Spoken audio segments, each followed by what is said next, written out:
kita lanjutkan terkait hubungan antara organ yin.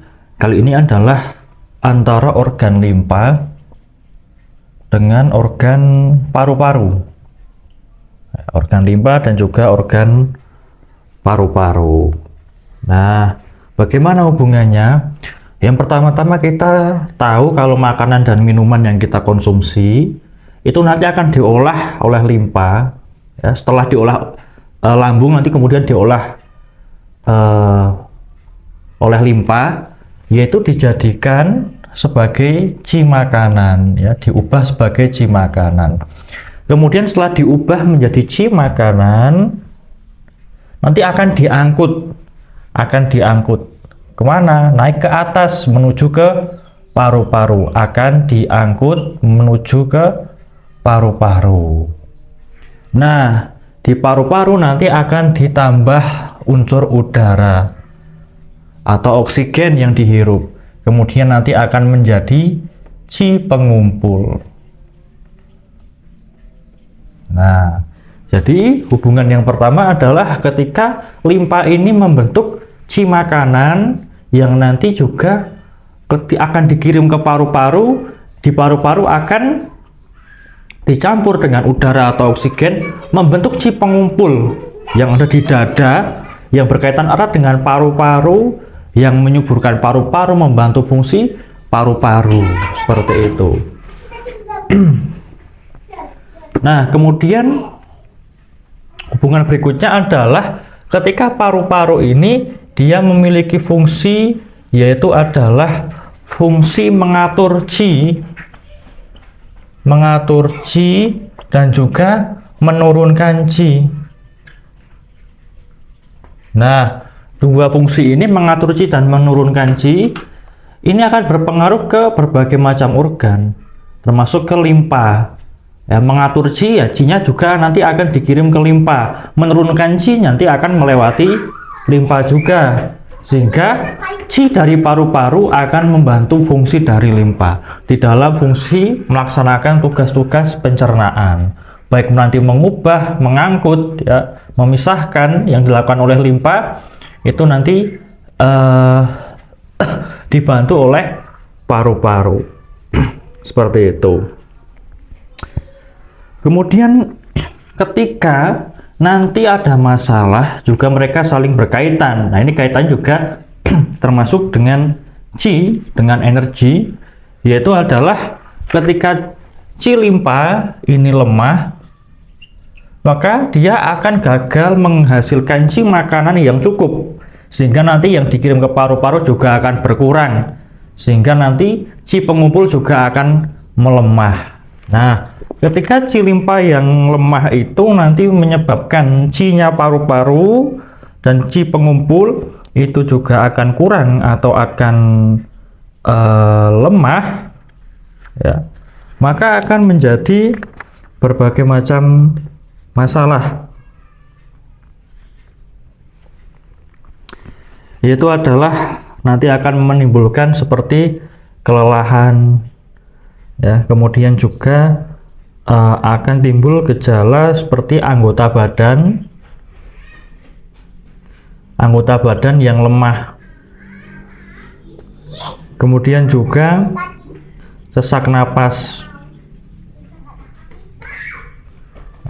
dan juga suara yang lemah. Nah, ini semua gejala yang disebabkan limpa kan sebagai sumber produksi ci, ya, nanti menghasilkan ci makanan untuk basis pembuatan berbagai macam bentuk ci yang lain.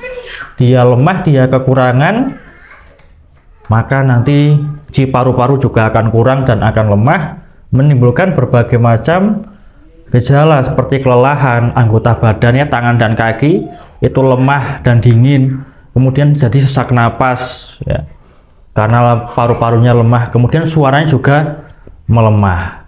Nah, ini adalah ketika ci limpa yang lemah menyebabkan ci paru-paru juga lemah.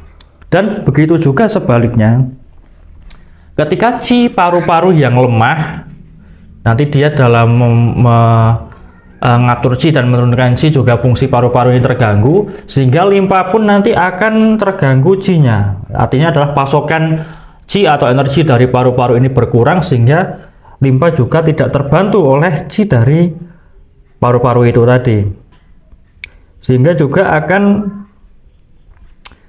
menimbulkan berbagai macam gejala.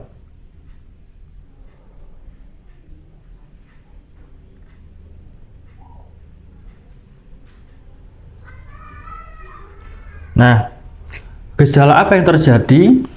Hampir mirip, yaitu lelah, kemudian anggota badan lemah, sesak napas, suara lemah, kemudian jadi ada kurang nafsu makan. Nah, bisa jadi kurang nafsu makan, kemudian bisa juga jadi diare, ya, seperti itu. Tambahannya seperti itu. Lelah, kurang nafsu makan, anggota badan lemah, sesak napas, diare, dan juga suaranya akan melemah. Nah, ini terkait kedua hubungan limpa dan paru-paru dari sudut pandang qi. Nah, kita akan melihat hubungan limpa dan juga paru-paru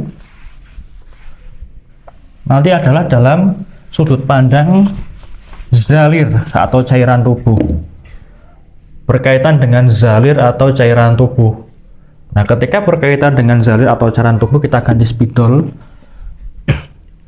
Zalir atau cairan tubuh ini yang kemudian memiliki hubungan juga pada dua organ, yaitu limpa dan paru-paru. Limpa kan punya fungsi juga nanti mengolah, ya, artinya adalah baik nanti itu memisahkan, kemudian mengangkut pada zalir. Nah, kalau paru-paru kan mengatur air di bagian pembakar atas. Ya.